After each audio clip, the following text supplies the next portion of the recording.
Sot do të përgatis një recetë, do të bëj pite të mbushura, po që t'jenë paksa të hapura në një formë të veçantë. Do të më duhen 3 gota të tilla, 3 gota ujë me miell gruri të bardhë, 1 filxhan kafeje kos, 1 filxhan kafeje me qumësh dhe 1 filxhan kafeje me vaj të zakonshëm për gatim, 7 gram me maja, 1 lugë çaj me krip, do të më duhen 100 gram, kjo është prosciutto pule, dhe 200 gram, 2 paketa të vogla me ricota. Gjithashtu do të më duhet ujë. Uji nuk ka nevojë për mas, do të hedhim aq sa të na duhet për të zënë brumin, që të jetë një brum i lidhur.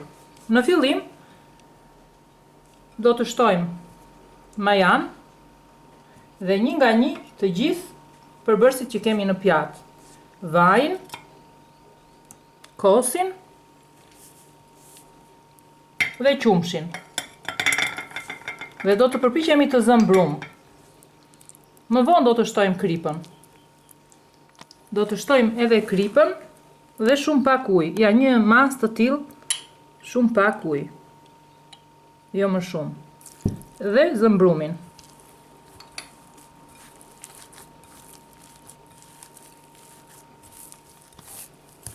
Pasi e kemi krijuar brumin, një brum i lidhur, i mirë, do të shtojmë shumë pak vaj në këtë enën që kemi këtu. Në fundin e saj do të pikojmë ca pika vaj. Dhe do ta lyejmë brumin nga të gjitha anët që mos të thahet. Dhe njëkohësisht do ta lëmë në një vend të ngrohtë pa erë, duke i vendosur një pelikul lart enës, që të mos ketë mundësi ajri të hyjë dhe të prishi ardhjen e brumit. Do ta lëm për 30 minuta, t'i japi mundësinë që kjo të rrisi vëllimin dhe të fryhet. Brumin është fryrë goxha, ka ardhur, dhe tani do ta punojmë. Do ta vendosim në tavolinë, duke e punuar paksa. Pasi e punojmë pak, do ta ndajmë në këtë mënyrë. Do të hapim, do të marrim një më të madh edhe një pjesë më të vogël. Pjesën që kemi më të madhe do të mundohemi ta hapim një petë me trashësi, jo të jetë e hollë. Me ndihmën e një gote uji, do ta hapim në këtë mënyrë.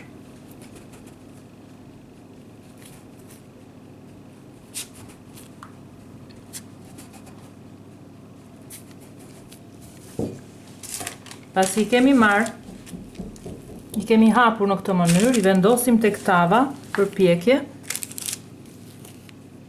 Të gjithë këto brumin që kemi përgatitur. Do t'i krijojmë në këtë mënyrë si një trëndafil.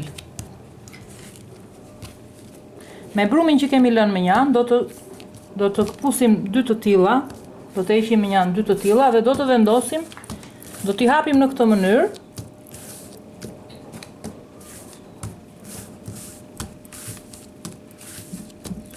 Pasi kemi në një gjatësi, i përdredhim në këtë mënyrë. Dhe pasi i përdredhim në këtë mënyrë, do të marrim një pjesë nga kjo prosciutta e pulës, pak ricota, do ta mbushim këtu në mes, edhe do ta mbledhim në këtë mënyrë. E mbledhim dhe e kemi gati për ta vendosur në mes, duke e vendosur këtë brumin e përgatitur mbi brumin e vogël që kemi hapur më parë. Ja ku i kemi bërë gati, do t'i lëm dhe 30 minuta që të fryen, të vinë, dhe më pas do t'i pjekim në 250 gradë për 20 minuta duan pjekje. Ja ku i kemi të pjekura, sapo i kemi nxjerr nga fura, pitet tona që i kemi bërë në këtë formë. I vendosim në pjatë dhe i kemi gati. Janë pak të ngrohta, por ne do t'i lëmë që të shtohen.